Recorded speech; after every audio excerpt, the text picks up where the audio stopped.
Bom dia, irmãos, graça e paz. Bom dia. Como eu desejei chegar esse dia. Vou explicar para vocês. Esse ano foi o ano do cinquentenário da Igreja Presbiteriana da Gávea. É o ano do cinquentenário. Quem é pastor aqui sabe o que é uma igreja fazer 50 anos. Não é brincadeira, porque nas comemorações do cinquentenário, nós, com muita alegria, resgatamos a história de uma igreja, seus fundadores, plantadores, e aí você tem que fazer os famosos slides. Não pode esquecer foto de ninguém. De ninguém. 50 anos, né? E você tem que fazer o livro da igreja dos 50 anos. Não pode esquecer nome de ninguém. Então, eu já trabalhei na parte editorial de algumas editoras, né, como consultor ou como proprietário até de editora.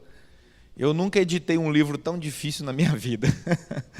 Muito mais fácil editar livro de gramática grega e hebraica do que um livro de 50 anos da história de uma igreja. Então, graças a Deus, nossa celebração do cinquentenário foi no domingo. Nós trabalhamos intensamente para que essa celebração fosse muito abençoada, muito abençoadora. E foi, graças a Deus. Nós tivemos 75 vozes no coral, 8 músicos e a igreja lotada. Isso para pastor não tem coisa melhor do que domingo passado, você vê a sua igreja toda cheia. E aí nós transmitimos por telão para o salão atrás, que também lotou, e aí abrimos a transmissão nas salas do primeiro, segundo, terceiro andar do prédio da igreja. Em cada sala tinha uma televisão conectada e cheio de gente. Então, os pastores aqui sabem que sensação é essa, né? Que alegria é essa de você ver uma igreja lotada no domingo a esse ponto. Foi muito bom. Eu desejei muito estar aqui com os irmãos hoje, porque eu sabia que o domingo já teria passado, né? E também teria passado o sábado, porque sábado nós fizemos a comemoração dos 500 anos da Reforma, lá no Rio de Janeiro, na Arena 1. E tivemos 14.500 pessoas, 250 ônibus. 235 autoridades. E estávamos nos bastidores cuidando de tudo isso, né? Junto com uma equipe de mais 12 comissões. Então, foi um trabalho muito pesado, fisicamente pesado. Então, no sábado, no domingo, 50 anos da Gávea, e aí eu não me desconectei até ontem à noite, né? Porque os irmãos me deram uma responsabilidade grande, que foi culto aqui, lindíssimo, que vocês fizeram ontem aqui. E eu falava, Senhor, que chegue quarta-feira cedo. Quando eu vou poder voltar à minha vida normal. Não é? E estar aqui com vocês, falando sobre aquilo que eu amo falar, que é liderança. É a minha paixão. Abro mão de muitas coisas para continuar falando sobre liderança. Porque Deus foi gracioso para comigo. Todas as vezes que eu começo uma aula de mestrado ou doutorado, onde dou aula no Brasil inteiro, em várias faculdades e seminários, eu sempre falo isso para os meus alunos. Falo, meus queridos, eu comecei sem treinamento algum. Eu tinha passado na faculdade para fazer o curso de Direito, né? E passei na faculdade para fazer um curso de Psicologia, ao mesmo tempo. E Deus me chamou para o ministério. Eu larguei tudo e fui para o seminário. E eu cheguei para o meu pastor, já era um pastor de uma longa caminhada na ocasião, e disse para ele assim, pastor, eu com o cabelo aqui, porque eu tocava numa banda de rock, um menino de 18 anos, né? Eu disse assim, pastor, Deus está me chamando para o ministério. Naquela época, gente, não tinha televisão, não tinha pastor na televisão, algum outro no rádio.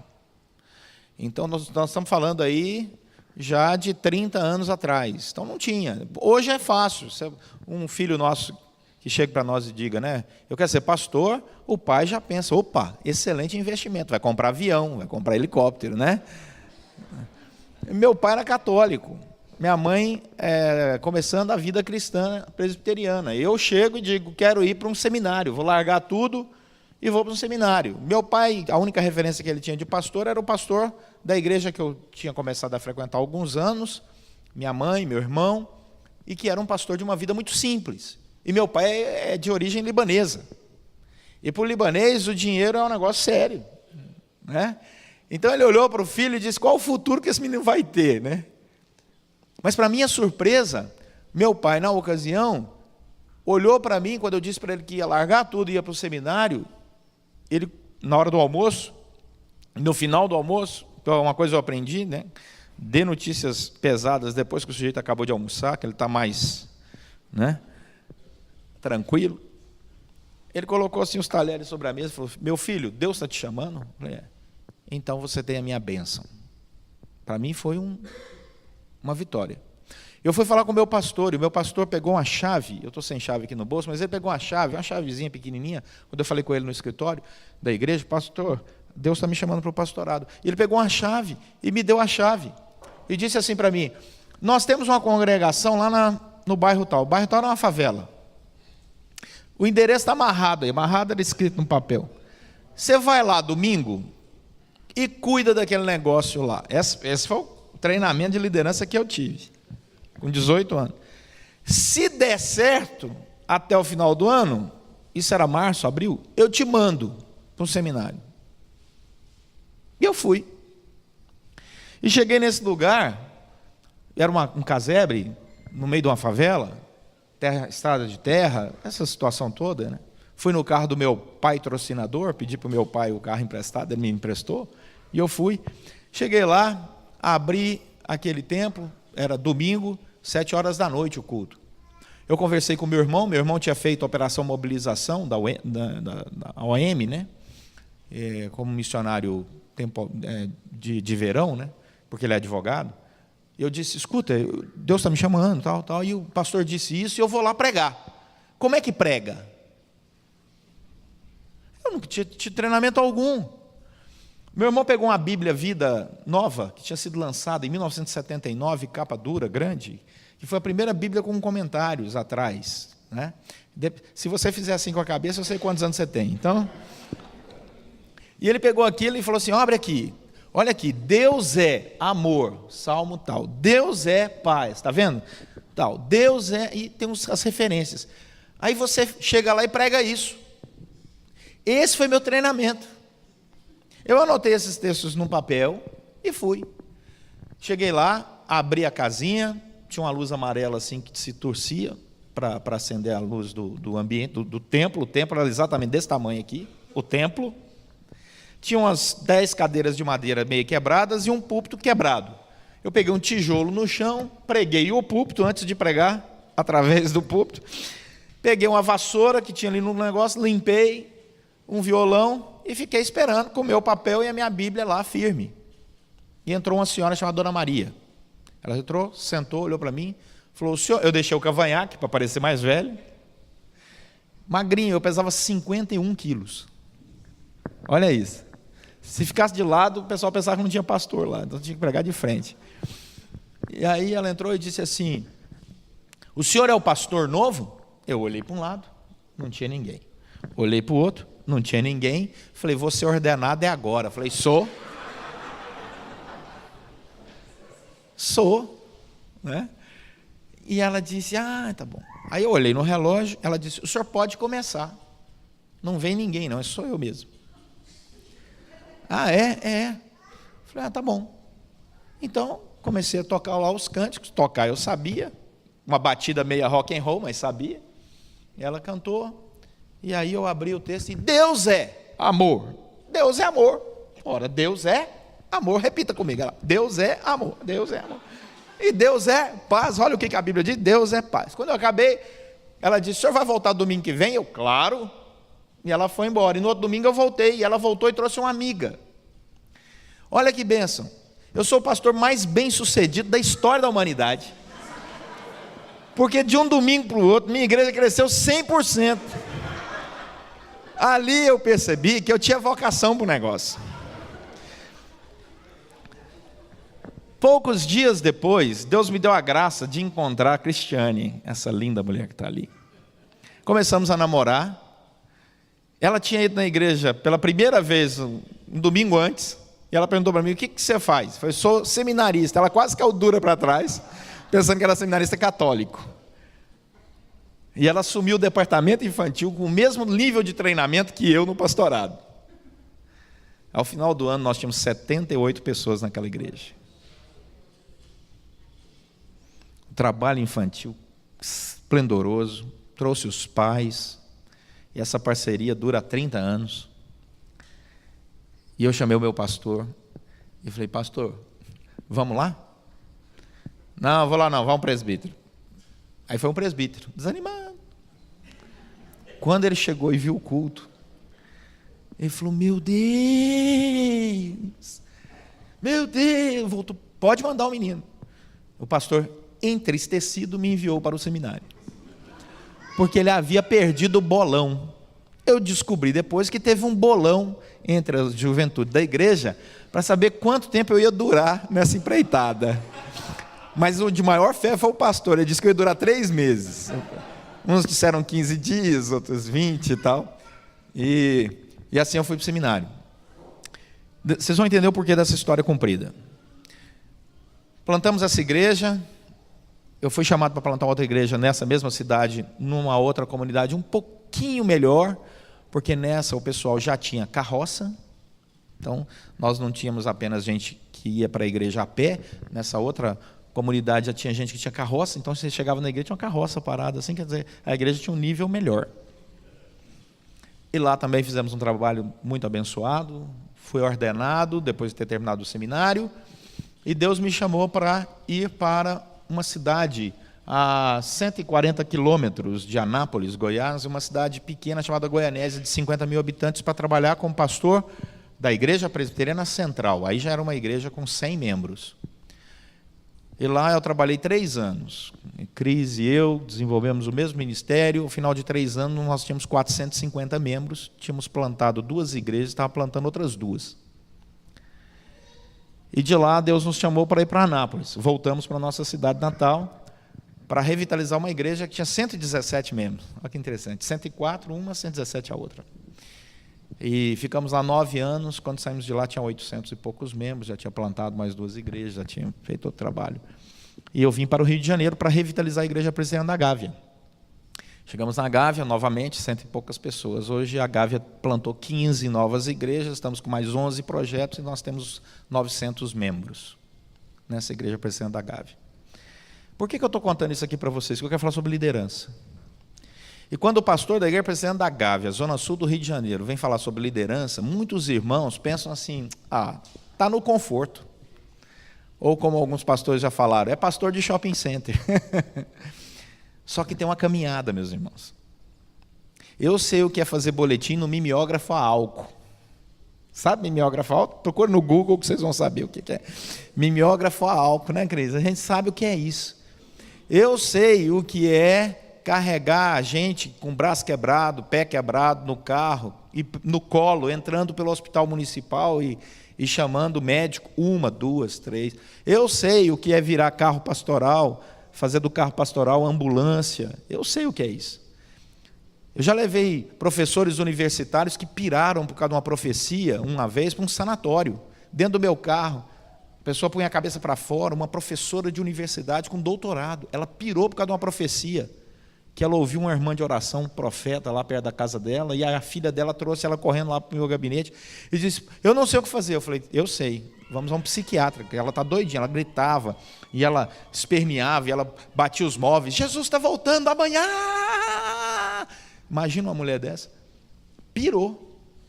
Então, eu já passei cada experiência, meus irmãos, de assassino colocar uma faca em cima assim, do meu pescoço, com a faca pingando às 11 horas da noite, sem ninguém do lado, eu trancando uma igreja num bairro perigoso, só sentia aquela faca com sangue pingando, e ela tremendo assim: pastor! Eu falei: Jesus amado, matei uma pessoa.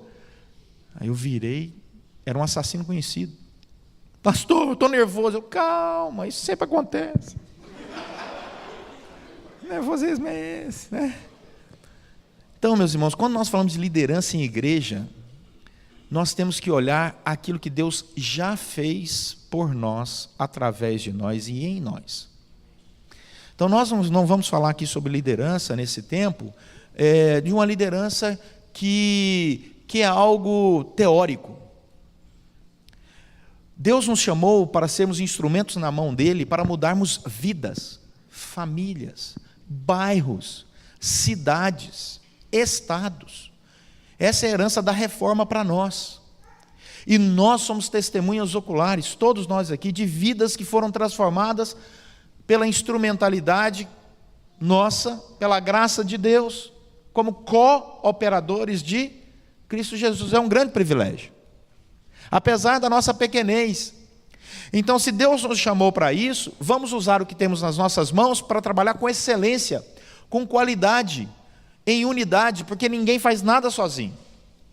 Desde o primeiro dia lá naquela pequena igreja, Deus sempre levantou pessoas para trabalharmos juntos e realizarmos juntos a obra do Senhor. Eu nunca trabalhei sozinho, nunca, porque jamais conseguiria os resultados trabalhando sozinho, porque essa não é a vontade de Deus. Deus, quando manda, manda sempre 2 a 2. Né? Nós vamos ver sobre isso. Então, a liderança da igreja sob a perspectiva missional, para nós aqui, nessa manhã, não é uma teoria vazia. E por isso eu contei essa história toda, para vocês entenderem o porquê. Eu sei que vou falar aqui para gente que tem secretária, e vou falar para pastores e líderes aqui que não tem secretária, que faz o boletim sozinho. Eu sei que tem gente aqui que manda o boletim para a gráfica, e tem gente que não sabe nem o que é gráfica, por causa do orçamento da igreja. Mas uma coisa eu sei: quem nos chamou, nos capacita, enche nosso coração de alegria, e os peixes estão pulando no barco. Eu vou explicar isso daqui a pouco. Então vamos lá. Efésios capítulo 4, versos 11 e 12.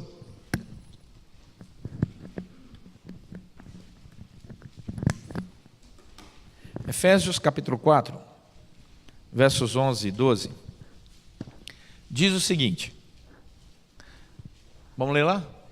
E ele mesmo concedeu uns para apóstolos, outros para profetas, outros para evangelistas e outros para pastores e mestres, com vistas ao aperfeiçoamento dos santos, para o desempenho do seu serviço, para a edificação do corpo de Cristo. Esse texto é o texto que eu quero que você guarde. Esse é o nosso texto, esse é o seu texto, e eu quero que você se lembre sempre que quem nos chamou foi Deus. Quem nos chamou foi Deus. Nós estamos trabalhando para Ele, para a glória dEle, capacitados por Ele, a igreja é dEle. Nós não fomos chamados para que a igreja ame a nossa liderança. Nós fomos chamados para que a igreja ame a Deus. O noivo da igreja não é o pastor, o noivo da igreja é Cristo. A igreja é a noiva, e a noiva tem que amar a Cristo, não tem que amar a mim e a você. Nós somos a igreja. Nós ensinamos isso muito no nosso curso no CTPI. Porque muitas vezes nós ouvimos vários líderes, professores de escola dominical, ouvimos pastores, presbíteros, diáconos, irmãos e irmãs amados, dizendo assim, às vezes eu olho e a igreja não me ama. Calma, meu querido, ama sim. Mas lembre-se que você está ali para fazer com que a igreja ame a Cristo. Então a igreja é a noiva, e o noivo é Cristo. Ele nos chamou para servi-lo. Nós temos que levar essa igreja diante de Cristo como uma noiva sem mácula. Lembra que a palavra do Senhor nos instrui nessa direção. Essa é a nossa função.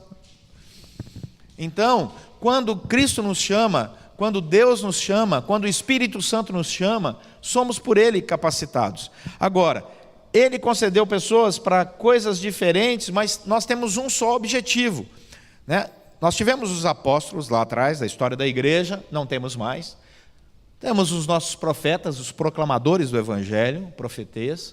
Temos os evangelistas, temos aqueles que são pastores que cuidam de um rebanho e ao mesmo tempo ensinam esse rebanho, os mestres. Mas o mais importante é com vistas ao. Eu sei quem me chamou e agora eu tenho que saber para quê. Quando você chama alguém, você tem que dar a essa pessoa uma missão. Você não chama por chamar. Você fala assim, ô Jorge. Aí o Jorge está lá no canto, ele vem correndo. Pois não. Não, nada não, só queria te chamar. Ele vai te matar. Eu estava sentado lá, tranquilo, confortável, longe, você me chama para quê? Agora se eu digo, Ô Jorge, dá um pulo aqui que eu preciso que você me ajude a carregar esse púlpito ali para o canto, sozinho eu não dou conta. Ele vem com vistas a uma missão. Ele sabe o que ele vai fazer, ele sabe qual é a missão dele. John Maxwell, escrevendo e falando sobre liderança, e o John Maxwell é um cara que fala para grandes empresários, e você vai anotando suas perguntas aí, daqui a pouco eu vou abrir para perguntas e você faz suas perguntas. Amém ou misericórdia? Os irmãos que estão acordados, digam amém. Amém. Quem não está, acorda o irmão aí do lado aí, né?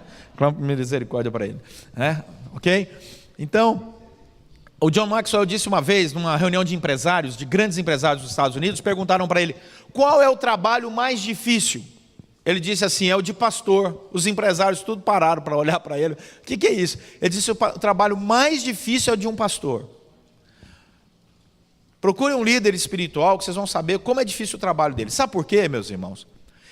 É mais fácil você ser empresário do que ser pastor. E eu tenho experiência das duas coisas, eu falo com toda tranquilidade para você. O empresário, ele entra no escritório, ele diz assim, escuta, esse microfone não era para estar aqui. Chama o fulano. Fulano, esse microfone eu falei que não podia estar aqui. Aí o fulano diz, muito desculpa, tal. Daqui uma semana ele volta, o microfone está ali. Aí ele chama o empregado e fala assim, rapaz, eu falei que não queria esse microfone aqui. Não, mas foi fulano que fez, então leva o nome dele lá para o RH, despede o sujeito e contrata outro. Empresário é assim. É a relação de produtividade, é a coisa mais simples. Igreja, você pode fazer isso? Hã? Pode não, meu querido. Igreja, você não pode despedir as pessoas, já pensou? O irmão cantou muito mal, está despedido. O pastor pregou muito mal, está despedido. Não, nós trabalhamos com voluntariado. Voluntariado. Por isso que o John Maxwell disse que a coisa mais difícil é o pastorado. Gente, nós não temos produto para vender. Nós não temos um produto para vender, nós não trabalhamos com comércio.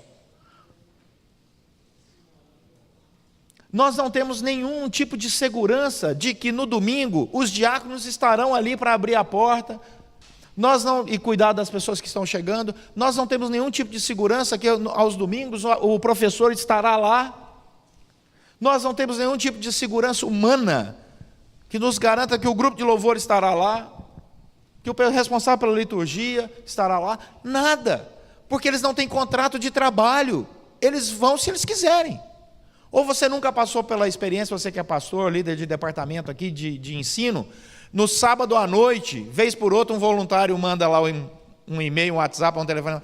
Olha, a tia da vizinha da minha mãe vai fazer aniversário hoje, eu não vou poder dar aula. E aí você faz o quê? Você vira à noite para cobrir aquele irmão, aquela irmã, voluntário, que achou que no sábado ele podia simplesmente dizer, não vou dar aula, e os alunos vão estar lá no domingo, e você precisa dar aula no domingo, e no outro domingo você não pode despedir a irmã, o irmão que faltou, você não pode chegar para falar assim, bonito, hein? Domingo passado você me deixou naquela roubada, sabe uma coisa? Passa no RH ali, ó.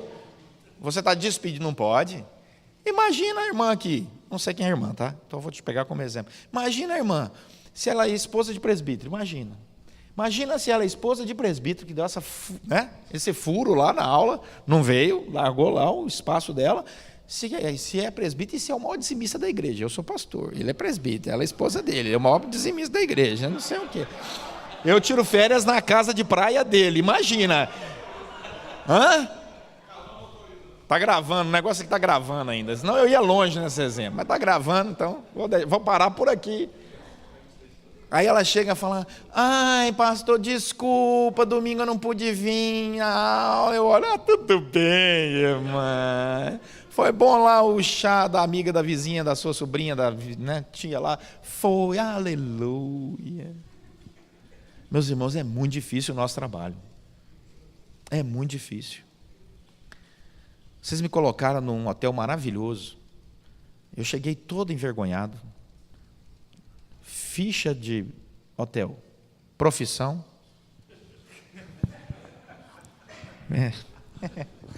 é pastor. Todo mundo para e olha, todo mundo tem o direito de hospedar num hotel, menos nós. Todo mundo tem direito de trocar de carro, menos nós. Alguém chega na igreja e diz assim: oh pastor, aleluia, comprei uma Mercedes. Aí você diz aleluia, você se alegra mesmo com a pessoa. Glória a Deus, vamos lá, vamos ver o carro, que beleza, que tal, e tal. Aí a pessoa: ai pastor, é maravilhoso, orou pelo meu carro. Aí passam-se alguns meses, você fala assim: oh, irmãos, troquei meu Fusca. O pastor está ganhando muito, hein? Trocou o Fusca. Nosso trabalho de voluntariado, nosso trabalho de liderança é difícil. Mas tem uma coisa: nós estamos trabalhando para o Rei dos Reis, Senhor dos Senhores. E Ele enche nosso coração de alegria, renovo, paz. E no fundo, mesmo quando tudo isso acontece, a gente se diverte. Porque a alegria do Senhor é a nossa. Meu querido, se você não se alegrar na jornada, você vai ficando emburrado, difícil, e ninguém quer seguir líder emburrado. É ou não é verdade? Ninguém quer seguir um líder cheio de dor. Ah, ninguém me ama, eu troquei meu carro, reclamaram, eu fui de férias, ninguém vem no culto, ninguém quer. Então a liderança missional, ela tem que ser contagiante. Amém? Liderança missional tem que ser contagiante. Ninguém segue líder desmotivado. Ninguém segue líder reclamão. Mas ninguém segue um líder que não é líder. Com vistas ao aperfeiçoamento dos santos. Essa é a nossa missão. É para isso que Deus nos chamou. Pastores e líderes têm que trabalhar para aperfeiçoar os santos. Eu quero aperfeiçoar os meus professores de escola dominical, eu quero aperfeiçoar os líderes de louvor, eu quero aperfeiçoar a minha diaconia, eu quero aperfeiçoar os líderes de grupos familiares, eu quero aperfeiçoar os presbíteros da igreja, eu vou pensar em treinamento de liderança para cada um, eu vou andar com esse povo, eu vou pensar como eles podem servir melhor a Deus, eu vou andar com esse povo. Eu vou trabalhar com excelência. Excelência é meu alvo a ser buscado, porque Deus merece o melhor, porque Ele tem me dado o melhor. Ele me deu a Cristo Jesus, e morreu por mim na cruz, e ressuscitou ao terceiro dia. E quando eu saio naquela rua ali, eu sei que Ele acampa anjos ao meu redor, e me livra de todo o mal. E eu sei que nunca vi o justo, nem a sua descendência mendigar o pão. Pode ter crise que for, quem põe o pão sobre a minha mesa é Jesus Cristo. Não é Temer, não é Lula, não é Dilma, não é Fernando Henrique Cardoso, não é Aécio, não é ninguém. Quem cuida de mim é Deus. Oro pela liderança da cidade, oro pela liderança do país. De vez em quando é difícil orar por eles. Mas meu coração está cheio de paz. Então a nossa função é essa. Sabe por quê? Porque quando nós trabalhamos com isso, os santos fazem o quê? Desempenham o seu serviço. O papel dos santos, meus queridos, o papel dos santos é desempenhar o seu serviço. O serviço é de quem? Pode responder. O serviço é de quem? Dos santos. Para o desempenho do seu serviço. Eu estou aperfeiçoando os santos para que eles desempenhem o seu serviço. O serviço é de quem? Atos capítulo 6. Lembram disso? O povo chega para os apóstolos e eles conversam com os apóstolos. Olha, está tudo muito bom, está tudo muito bem, a igreja está crescendo, tem uma multidão de gente aí, só tem um detalhe. Estão falando por aí que as viúvas estão sendo esquecidas na distribuição das cestas básicas. O que os apóstolos responderam? Como um bom pastor presbiteriano, os irmãos de outra denominação sabem que a resposta do pastor presbiteriano seria: tem gente que não está recebendo cesta básica. A resposta do pastor presbiteriano seria: vou lá agora, me dá um endereço, irmã, você me perdoa que eu vou lá visitar você. E o pastor presbiteriano vai no supermercado e compra a cesta básica e põe no carro. Afinal de contas, o carro pastoral é para isso, carrega cimento, tijolo, areia, cesta, enfermo, né? E aí vai lá e leva: irmão, está aqui, tira foto, põe no Face, entregando a cesta básica. Mas não foi isso que os apóstolos nos ensinaram, não. Os apóstolos falaram: não cabe a nós deixar o ministério do ensino e da pregação da palavra. Escolhei dentre vós, homens cheios do Espírito Santo, em Atos 6 é instituída a junta diaconal da primeira igreja presbiteriana de Israel. Eles falaram, não, peraí, eu vou aperfeiçoar os santos para que eles desempenhem o serviço. Nós não somos o grupo que faz tudo nessa igreja. Deus nos chamou para o ensino da palavra. Vamos orar para ver quem Deus levantou com o dom da misericórdia, que se preocupa com os outros, que ama o próximo. Não é que nós não nos preocupamos, é que a nossa missão aqui é uma e a deles é outra. Assim como o grupo do louvor é outro. Assim como quem ensina na igreja, na escola dominical, é outro grupo. E assim a igreja, meus irmãos, agora mesmo o irmão ali, o Antônio, me deu uns livros sobre capelania prisional. Não é meu ministério. Eu não sou capelão prisional. Eu não tenho dom para isso. Lá na igreja nós estamos fazendo um curso de capelania hospitalar. Não é meu dom. Mas o que eu tenho que fazer? Eu tenho que chamar o irmão para ir lá na igreja da Gávea, dar um curso para treinar quem tem o chamado para fazer visitas em capelania prisional. Eu tenho que chamar um capelão para ensinar na igreja aqueles que foram chamados por Deus, que sente o chamado para serem capelães hospitalares. Deu para entender? Cada um tem um ministério na igreja. Não imagine que você como líder tem que fazer tudo, porque se você faz tudo, você vai fazer mal feito, porque você não foi chamado para fazer tudo. Você vai evitar que outras pessoas que foram chamadas façam, recebam treinamento, e a sua igreja não progride.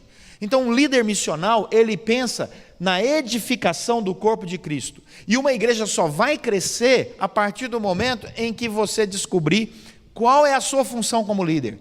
E a sua função como líder é treinar pessoas, capacitar pessoas, para que elas desempenhem o seu serviço. Porque Deus não nos chamou para vivermos SSS, né? Salvo, sentado e sossegado. Nós não somos consumidores da fé. Nós somos uma igreja em missão. Cada membro. Deus colocou no coração de cada membro uma missão. Tem uns que gostam de uma coisa, tem outros que gostam de outra, porque aquilo que Deus coloca no nosso coração, a gente gosta de fazer. Eu amo ser pastor. Eu amo dar aula. Falar sobre o evangelho. É isso que eu amo fazer. Não dou conta. Até nas férias eu dou aula. Taxista entra, eu entro no táxi, tudo bem. Daí a pouco eu estou falando teologia com o sujeito. Pois é, estou vendo que eu olho no retrovisor. Todo taxista pendura a sua fé no retrovisor. Todo taxista pendura a sua fé no retrovisor.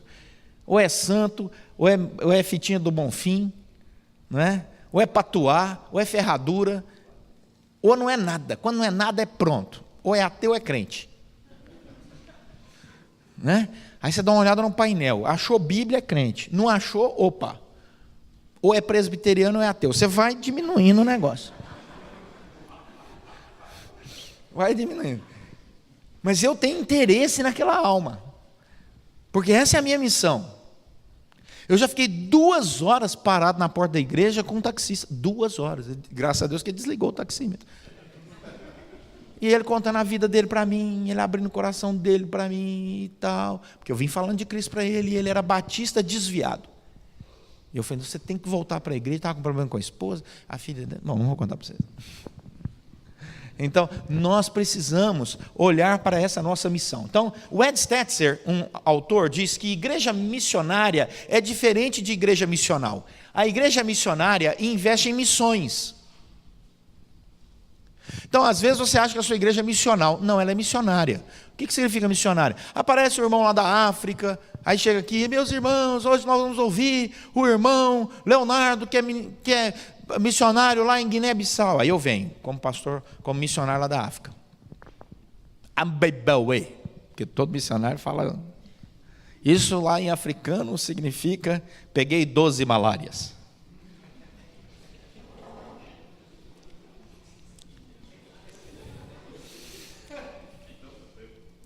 Meus irmãos, lá na África é ruim demais. Minha mulher pegou 20 malária. Meus filhos não têm água pura para beber. Eu estou morrendo de sede. Vejo os irmãos aqui em shopping center. Meu filho olhou o shopping, nunca tinha visto um shopping center. Aí o povo começa a chorar. Aí eu falei, agora eu quero desafiar. Quem gostaria de ser missionário comigo na África? Ninguém.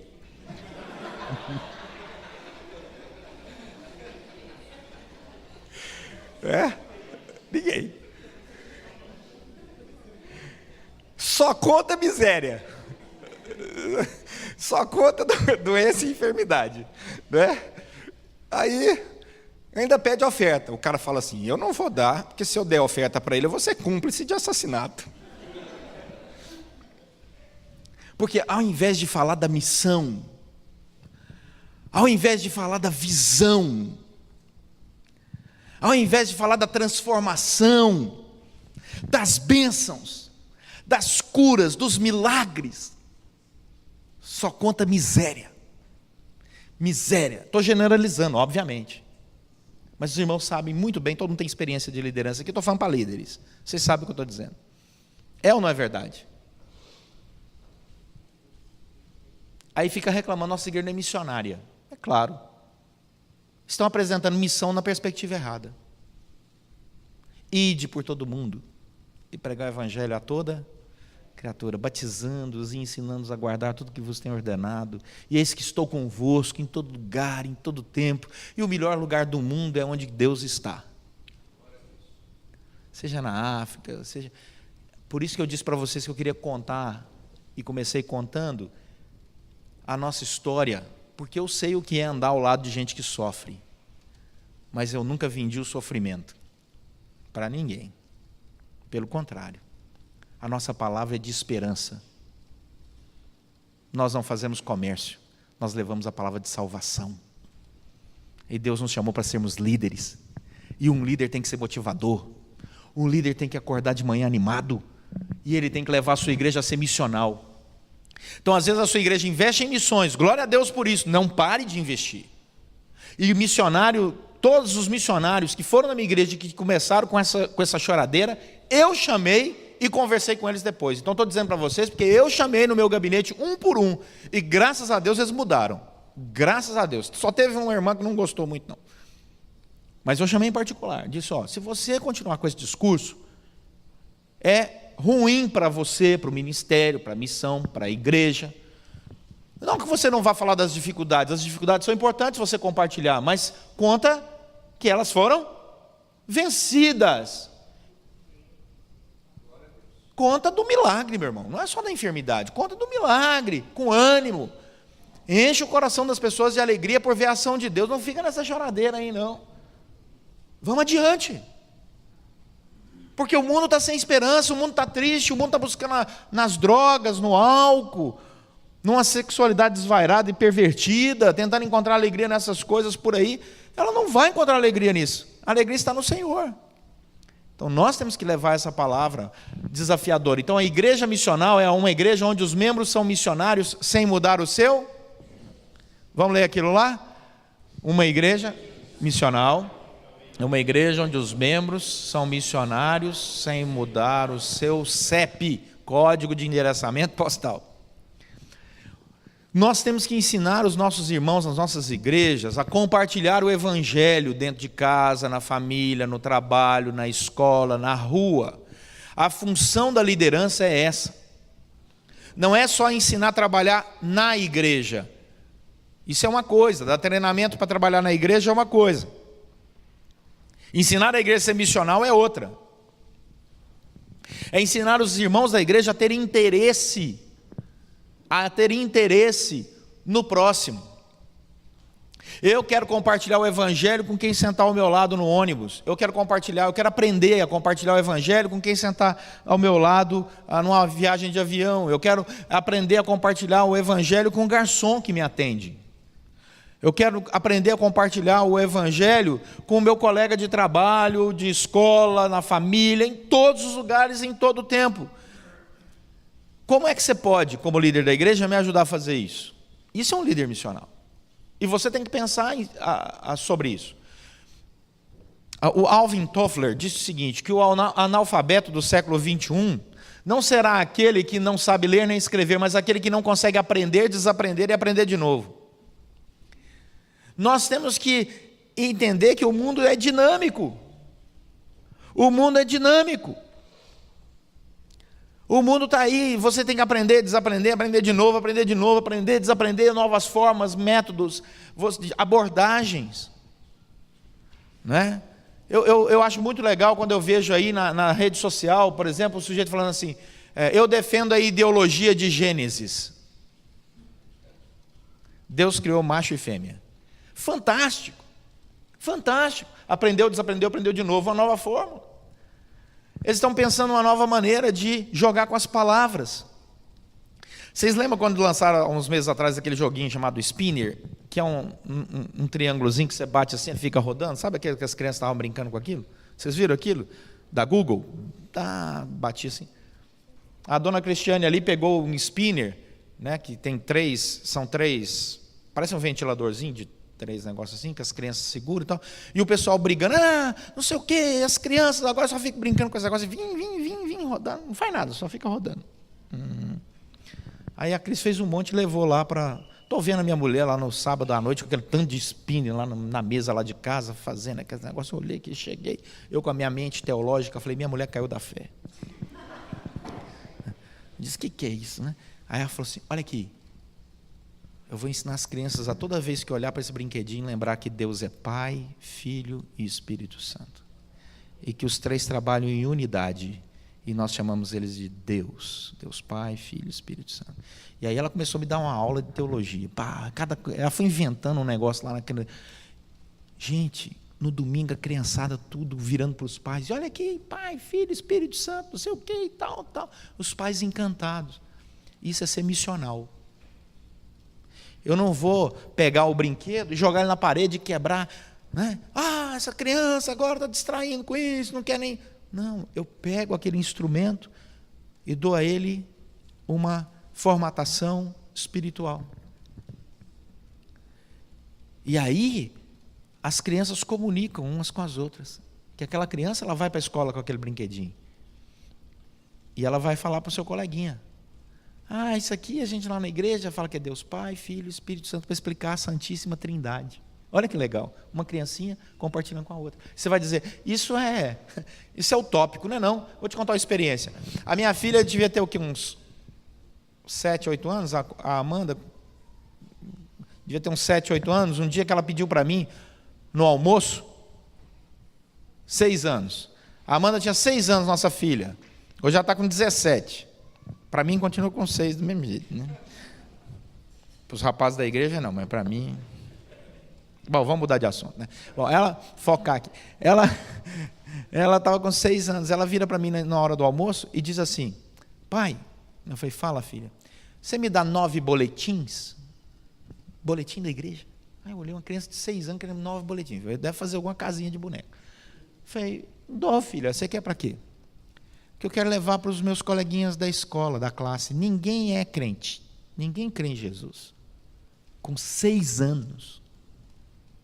Não tem mérito nenhum meu, é a Cris que ensina o evangelho para ela. Aí eu fiquei olhando, a minha parte só é dar o boletim, levar a fama. Aí eu falei, pois não, irmã, está aqui. Vou te dar. Filha, mas vou dar para os meus coleguinhas o boletim da igreja. Tá bom, dei os boletins e ela levou lá os 9 boletins para a igreja, para a escola.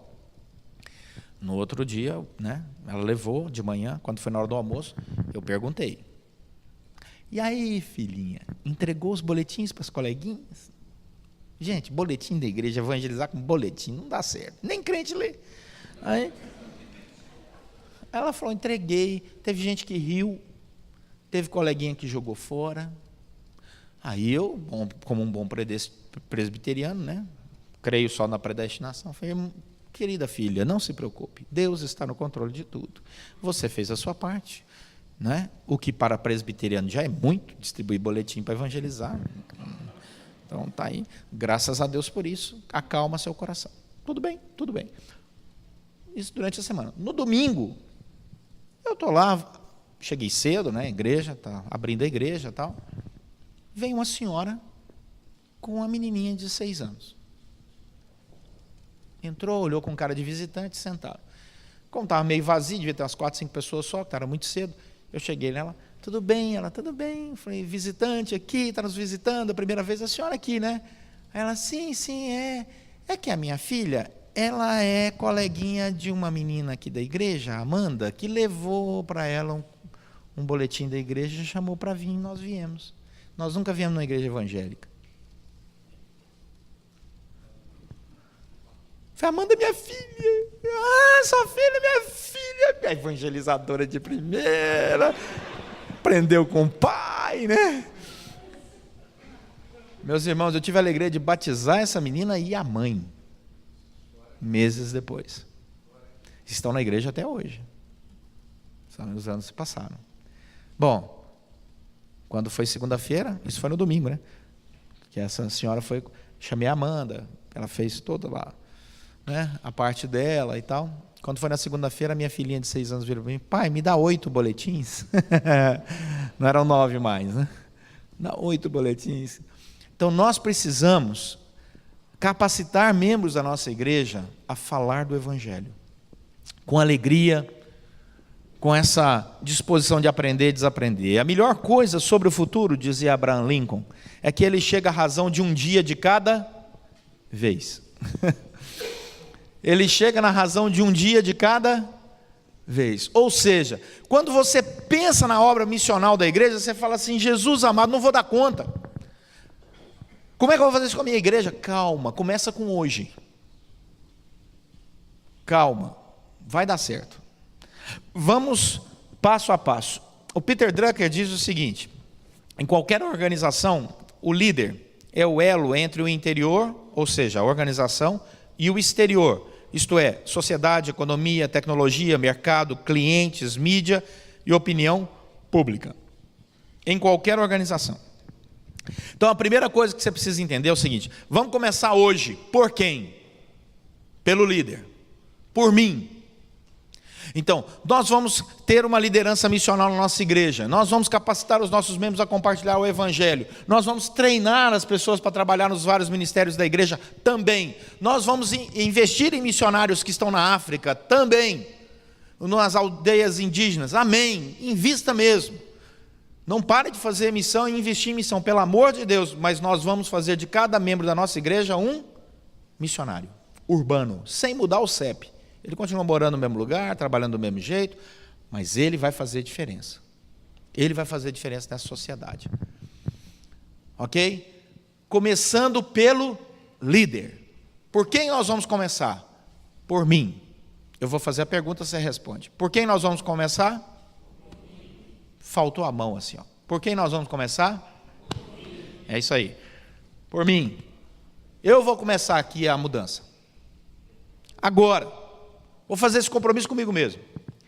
E aí, a tarefa de um líder vai ser, em primeiro lugar, definir qual o significado da sua organização. Qual o significado exterior? O que é que você quer fazer? Onde você quer concentrar o seu esforço? Porque nós nos esforçamos em muitas áreas diferentes e aí você perde o foco. Você precisa ter foco. O seu foco vai ser treinar a sua igreja. Não vai ser comprar cimento, areia, trocar a lâmpada, não vai ser arrumar o ar-condicionado. Esse não é o seu foco. O seu foco não é Deus, não te chamou para isso. Tem uma coisa na igreja chamada junta diaconal. Eles é que são responsáveis por isso. E não tem coisa melhor que quando alguém chega lá e pergunta assim: Pastor Leonardo, eu queria que o senhor visse o negócio. O que foi? O elevador está fazendo pi, pi, pi, pi, pi. Tem hora que o elevador da igreja fica louco. Nossa igreja lá tem um elevador que anda só 4 andares, mas tem dia que você entra nele e fala assim: 35º andar. A gente já foi para o céu, não sabia. Aí qual é meu papel como líder? Eu sei quem cuida daquilo. Eu digo para a pessoa: olha, procura o Sérgio Campos. Ele é o responsável pelo elevador. Ele está lá embaixo, pode procurar que você acha ele. Essa é a resposta correta. A resposta errada é: meu irmão, pode deixar que eu vou ver isso. Pronto, acumulei um serviço que não era meu. Mesmo que eu diga: meu irmão, muito obrigado, eu vou falar com o Sérgio Campos. Está errado. Está errado. Porque agora eu acumulei uma função que não era minha também. Mesmo o simples fato de falar com o Sérgio Campos não é a minha função. Eu tenho que fazer com que ele se sinta parte do processo. E que ele aprenda que existe alguém que está fazendo alguma coisa nessa igreja diferente. Então eu digo para ele: procure o irmão e fale com ele. Deu para entender? Uns anos atrás, eu estava nessa antiga igreja que eu pastoreava, e chegou um rapaz, um executivo, 28 anos, um cara muito bem renomado, já tinha feito MBA, BTH, BNT, TNT, tudo que é título, com 28 anos ele tinha, né? BHC, né? E ele chegou para mim e disse assim, depois do culto, igreja lotada, 1.000 e tantas pessoas, culto lindo. Tem gente que vem para roubar a alegria, não é verdade? Não era o caso dele, não, tá? Mas só que lembrei disso. Né? Tem gente que é assim, termina um culto bonito, o jeito fala assim, não gostei a hora que o microfone falhou. Meu irmão, o culto foi lindo, só porque o microfone falhou um minutinho. Não, mas falha sempre, tem que acabar com isso. Eu até falei, eu falei, Jesus, que mau humor é esse? Onde baixou esse mau humor desse jeito? Mas aí eu estava lá no culto, tinha acabado o culto, chegou esse irmão de 28 anos, cheio dos seus títulos, reconhecido, ganhando muito bem, carro novo, importado, não sei o quê. Ele disse, pastor Leonardo, eu quero falar com o senhor. Eu falei, pois não. Aquele grupo de gente saindo. Pastor, eu escrevi aqui um bilhete. E eu quero dizer para o senhor que eu tenho algumas observações administrativas que o senhor precisa ler e observar como líder. Eu disse, sim, pois não. Peguei o bilhete e coloquei no bolso. Aí ele olhou assim para mim, que ele queria que eu lesse lá na hora, um bilhetinho. Peguei no bolso. Eu posso fazer uma pergunta? Ele falou, pode. Dá uma olhada para esse povo todo. Aí ele estava olhando. Eu falei, quantos anos você está aqui na igreja? Ele falou, 20. Eu falei, quantas dessas pessoas você trouxe a Cristo? Como, pastor? Quantas dessas pessoas que estão saindo aí, é uma multidão, 1.000 pessoas. Quantos dessas, em 20 anos, você trouxe a Cristo? Ele olhou para mim e falou assim, não, ninguém. Eu falei, o dia que você trouxer um, eu leio o seu papel. Ele baixou a cabeça, ficou bravo, e eu sabia, entendeu? Falei, deixa ele dar uns 5, 6 passos. Tá bom, pastor. Aí eu falei, fulano, ele parou, vem cá, voltou. Pus a mão no ombro dele. Rapaz, você tem um potencial de liderança espetacular e eu estou precisando de mais de um líder como você.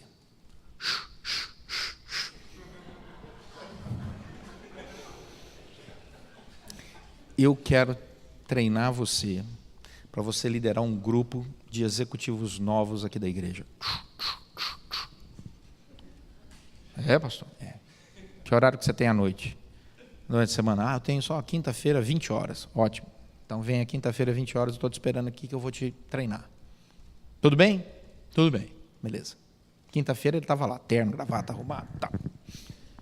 Ensinei ele como liderar um grupo familiar. Foi o melhor grupo familiar do ano na igreja. Ao final do ano, ele tinha levado 12 pessoas a Cristo. 12. Aí eu chamei ele, tivemos a noite do batismo, o pessoal acabou o culto, ele alegre, eles iam sair para comer uma pizza, eu chamei ele lá no púlpito, aí ele subiu, todo mundo indo embora, falei, pastor, nós vamos comer uma pizza com o grupo, tal, celebrar. Aí eu disse, vem cá. Aí tirei o papel dele, que ele tinha me dado há 1 ano atrás. E falei assim, agora eu quero ler seu papel. Ele tomou o papel da minha mão na hora, embolou o papel e jogou no lixo. Não, pastor, não faça isso. Eu ri, eu li seu papel. Naquela mesma noite, eu li o seu papel. Aí ele riu. Ele disse, pastor, como a gente é arrogante, né? Como a gente é orgulhoso, quando não está na obra, com a mão no arado. Fez exatamente. E até hoje, esse menino é uma bênção nessa igreja. Até hoje, um grande líder. Então nós precisamos concentrar o nosso esforço. Concentra seu esforço. Como você quer ser conhecido pelos de fora? Como a sua igreja quer ser conhecida? Como é que você quer que as pessoas lá de fora conheçam a sua igreja? Eles querem passar pela porta da sua igreja, como é que eles querem reconhecer a sua igreja? Ok?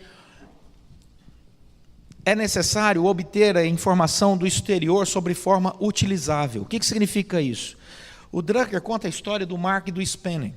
Esses dois, o Mark e o Spencer, em 1920, eles tinham uma lojinha pequena nos Estados Unidos, no auge da crise americana, em que as pessoas chegavam lá e falavam assim, era um armarinho, loja de armarinho.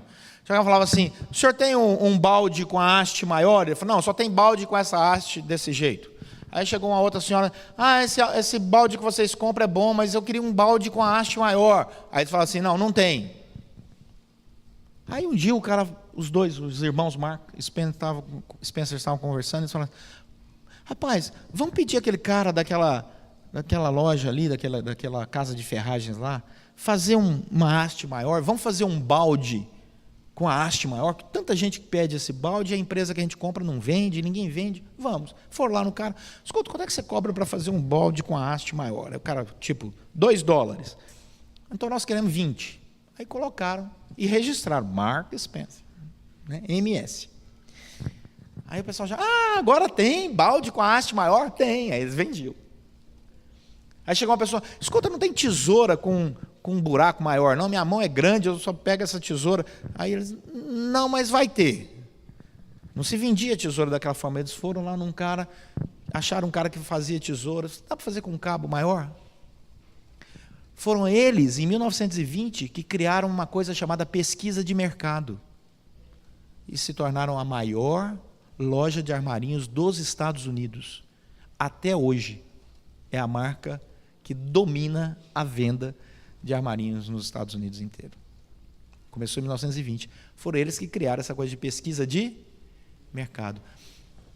Quando eu tive aula de mestrado com um professor muito inteligente, ele disse o seguinte, nós precisamos aprender a ouvir a igreja. Muitas vezes nós estamos dando respostas para as perguntas que não foram feitas. Estamos dando respostas para as perguntas que não foram feitas. Às vezes você está pregando um sermão que é irrelevante. Está expondo a Bíblia, mas não está respondendo às questões do coração das pessoas. A gente precisa ouvir as pessoas. Ouvir. Quais são os anseios, as dúvidas, os questionamentos? Ouça a sociedade, o que a sociedade está discutindo. Vá na Escritura Sagrada, treine a sua igreja para dar a resposta para a sociedade. Ok? Mas não deixe que a sociedade dite a agenda da sua igreja. Tem que ter equilíbrio entre aquilo que é uma ansiedade, mas ao mesmo tempo aquilo que é conteúdo. Decida qual o resultado que é significativo para a sua instituição. Responda a questão que é chave. Qual é a nossa missão? Qual deveria ser?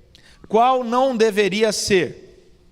As respostas a essas questões estabelecem os limites dentro dos quais uma instituição opera e são a base para o trabalho específico do líder. Gente, responda, qual é a sua missão? A minha missão é aperfeiçoar os santos, para que eles desempenhem o seu serviço e fazendo assim a igreja seja edificada. Essa é a minha missão. Eu estou fazendo isso?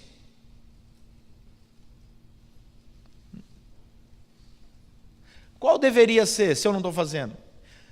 Agora, o que não é minha missão? Porque também você tem que definir o que não é sua missão. Eu gostei de um pastor que fez uma crítica a um movimento aí, dizendo assim, Jesus Cristo nunca nos chamou para empunhar cartazes e sair na rua fazendo protesto. Nunca nos chamou para isso. Eu não tinha pensado nisso, é verdade. Nunca nos chamou. Jesus nunca falou, mobiliza o grupo aí, vai para a porta do Supremo Tribunal Federal, né? Mata, prende, enforca, nada. Não é, a transformação não é essa. Não é por aí. E tem gente que se perde nisso. Então nós temos que pegar e resgatar a nossa missão. Ok? As respostas a essas questões, elas estabelecem sim os nossos limites dentro dos quais nós vamos atuar. Então, caminhando para o fim. Já tem 1 hora que eu estou falando. Não parece, né? Estou com 2 cronômetros aqui apitando. Pi, pi, pi, pi, pi. Tem um cronômetro que me avisa. Irmão dormindo. Liderança missional sempre ensina a sua igreja que ela precisa ser lembrada de que a igreja é de Cristo. Ele é o noivo. Precisamos nos lembrar o alto preço que ele pagou na sua encarnação, humilhação, morte e ressurreição. Precisamos nos lembrar que ele deu uma missão para a sua igreja e precisamos nos lembrar que um dia ele voltará para viver visivelmente com a sua igreja. Tudo é dele, para a glória dele, para a honra dele. Ele é o Senhor de todas as coisas, ele é o centro. Então, não interessa a minha opinião, mas a opinião de Cristo. Não interessa o que eu creio, interessa o que a Bíblia diz. Não interessa o que eu sinto, mas o que a palavra do Senhor ensina. Nós temos que resgatar a centralidade de Cristo na igreja e da palavra dele. Então, quando alguém para um membro da minha igreja e diz assim: escuta, você está trabalhando aqui e você vai lá na igreja lá sua lá e fica dando dinheiro seu para aquela igreja? Não, meu querido. Não estou dando dinheiro para a igreja. Eu estou devolvendo aquilo que Cristo disse que eu deveria devolver, para não ser uma pessoa presa nas armadilhas da avareza.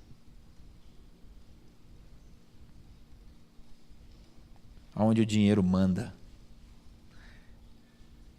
Deus me deu um coração generoso, agradecido, e eu demonstro generosidade e gratidão não é só da boca para fora, não. Ele me estabeleceu um limite, me mostrou o jeito de fazer, e eu faço com alegria, com gratidão. E a minha igreja não tem falta de recurso, e a minha igreja não é envergonhada, porque é a igreja de Cristo Jesus. Quero encerrar aqui essa parte contando para vocês uma experiência que nós tivemos lá na Gávea, que foi uma bênção.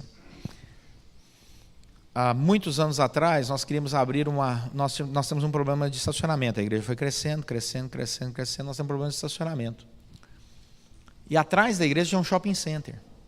Um shopping bem chique, renomado, shopping da Gávea. E eu orava e pedia: Senhor, eu queria tanto abrir uma porta, porque é como aqui, ó, esse muro aí, sendo o muro do shopping, deu para entender? E a nossa igreja aqui, imagina isso, o muro do shopping e a sua igreja. E eu orava, falava: Senhor, eu queria tanto abrir uma porta, é só uma portinha, que aí os membros da igreja podem estacionar o carro no shopping, passa pela porta dentro da igreja, acabou, seus problemas acabaram.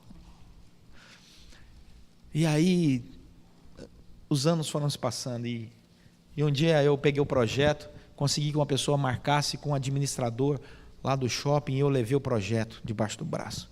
Pus um terno, uma gravata, em plena terça-feira, 14h, 40 e tantos graus no Rio de Janeiro eu fui.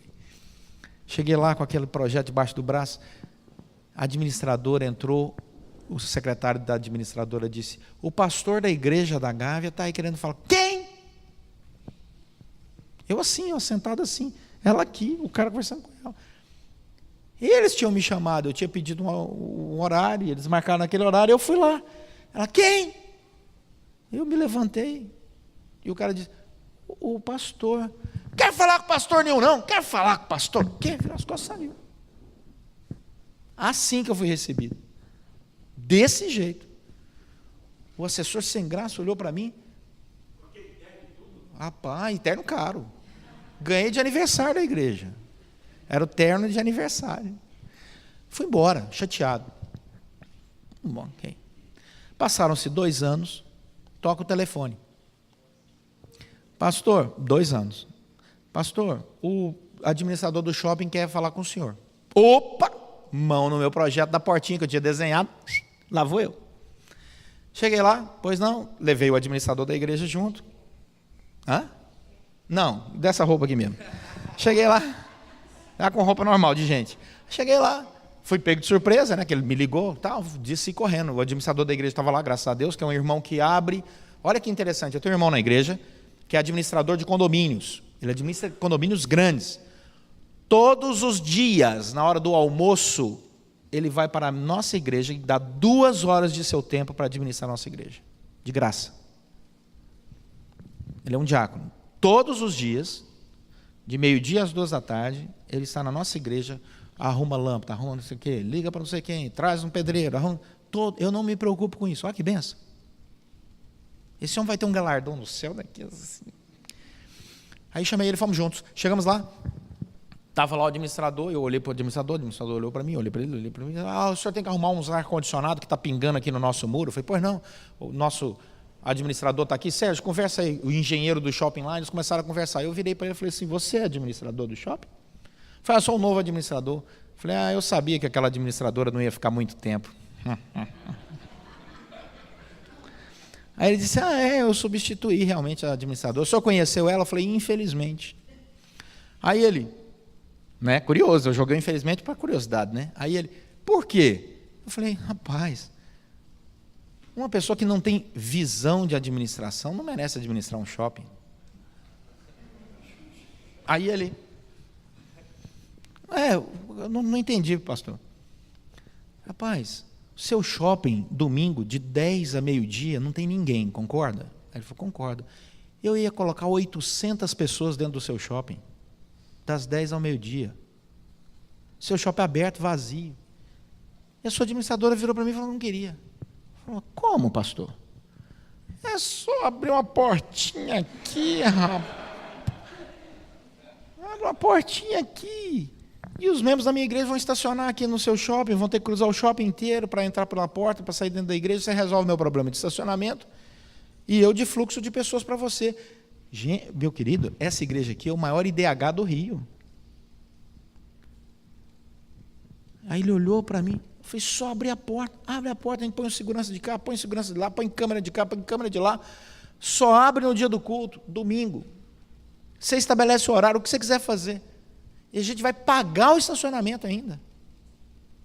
Pastor, está com projeto? Estou projeto aqui. Dei o projeto para ele. Ele pegou o projeto e falou, vamos fazer. Yes. Depois que terminar a reforma do shopping. Passaram 6 anos.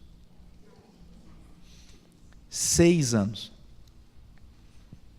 Toca o telefone. Pastor, o dono do shopping quer falar com o senhor. Agora, o senhor pode ir lá? Posso. Mão no projeto. Enfiei debaixo do braço, lá vou eu. Sem terno, sem nada. Vestido estava pior do que da outra vez. Cada vez eu estava menos qualificado. E com pessoas mais qualificadas. Fui com outro pastor.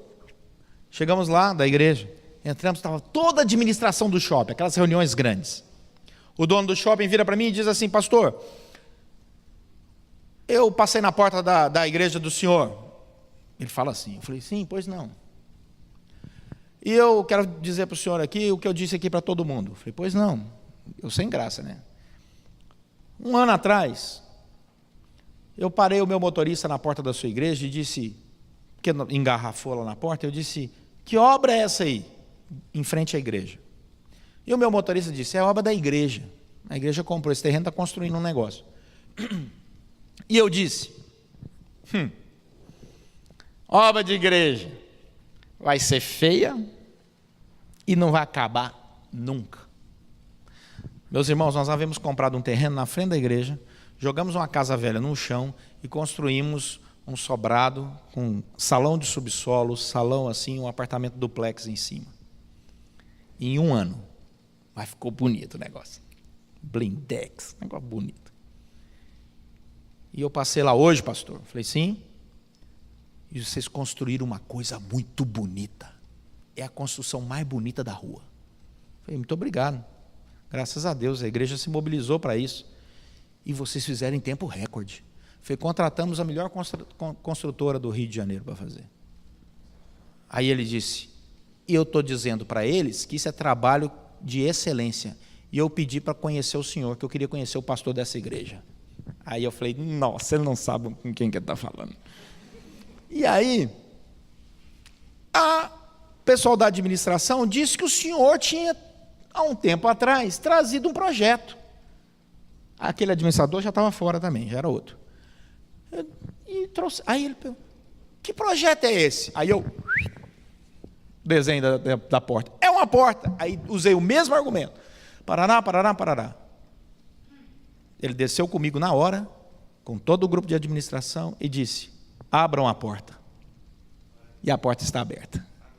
Nós somos a única igreja no Brasil que tem uma porta do shopping. E você pode estacionar lá, porque o membro da igreja tem desconto. Que aí nós pedimos um desconto.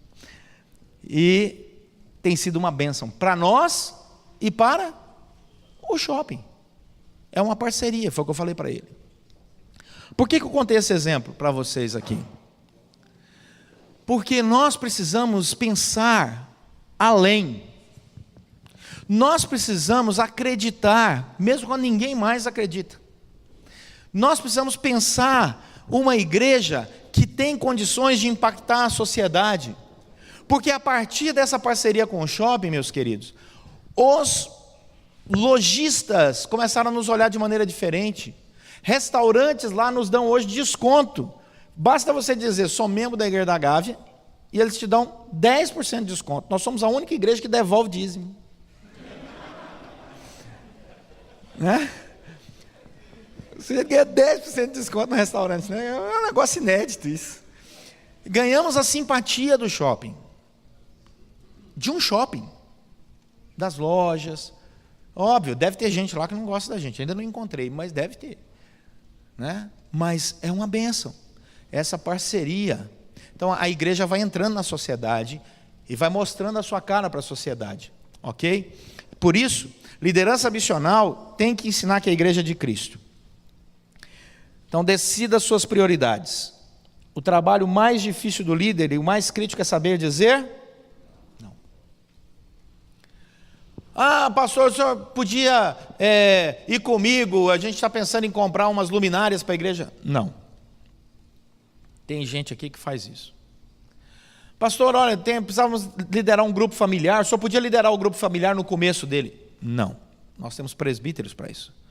Os presbíteros da Gávea lideram grupos familiares. Porque eles são pastores da igreja. Eles precisam dar o exemplo. Porque é muito fácil para um presbítero, e se tem presbítero aqui hoje, eu não conheço, leva essa palavra para você. É muito fácil para o presbítero achar que está administrando a igreja, quando ele simplesmente vai na reunião do conselho. Aí ele senta lá na reunião do conselho e dá seus palpites. Não. Presbítero tem que pastorear. E para pastorear é preciso investir tempo. É preciso investir tempo. Então, presbítero tem que liderar grupo familiar, tem que ser professor de escola dominical, tem que aconselhar, orar com as pessoas, e as pessoas precisam olhar para um presbítero como um pastor da igreja.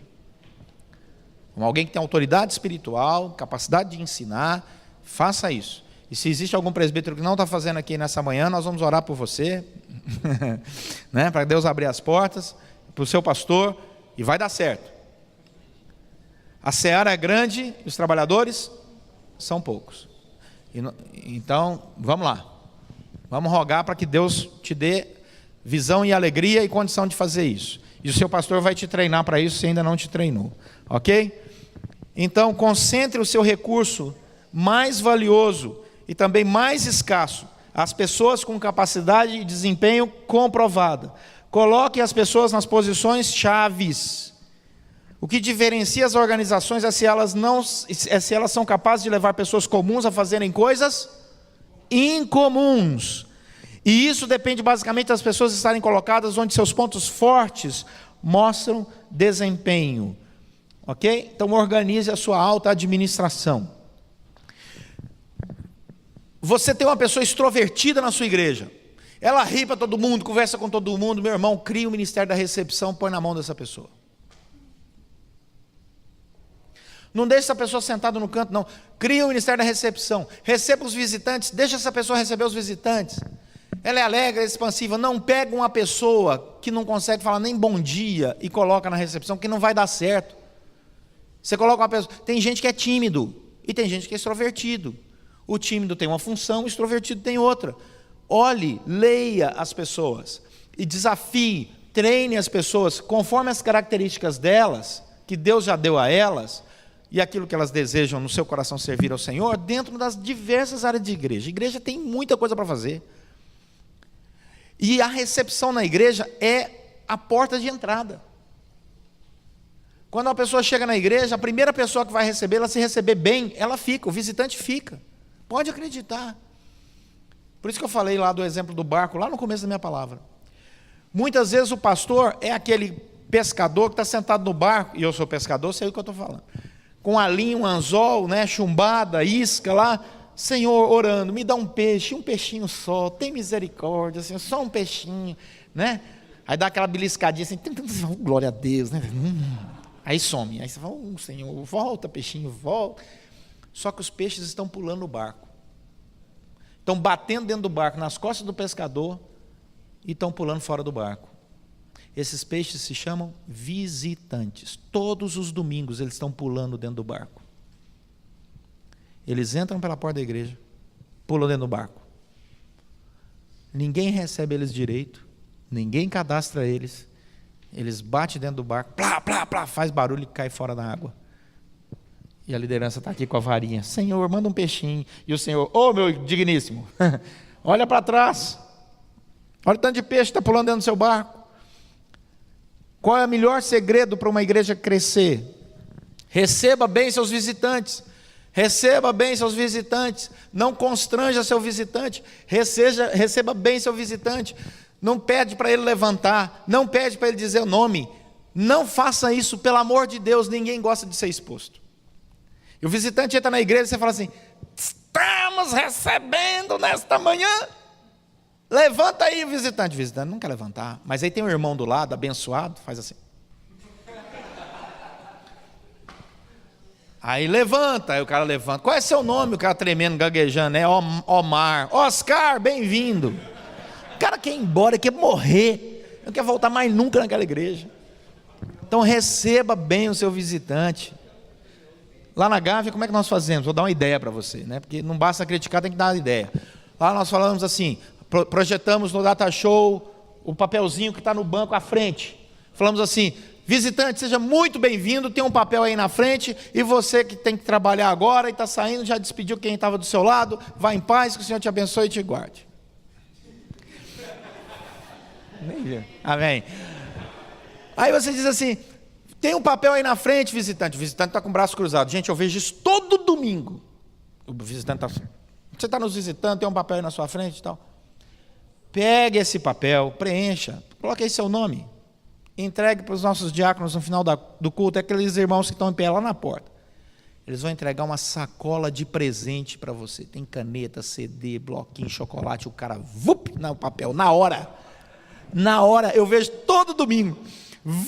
Presente? Caneta? Bloco? CD? Quero. Ou você não quer? Todo mundo gosta de brinde, gente. É ou não é verdade? Ontem eu ganhei um chaveiro da igreja luterana. Quero agradecer aos irmãos luteranos. Adorei. Eu gosto de brinde, você também. O visitante também.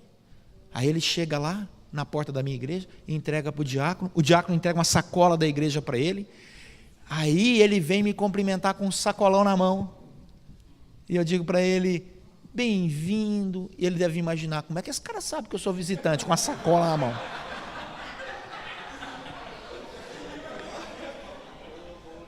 E aí os irmãos que estão já sabendo, né, pegam ele, vão: oi, tudo bem, bem-vindo, vamos tomar um café. Rapaz, que igreja acolhedora. A igreja não para de crescer, gente.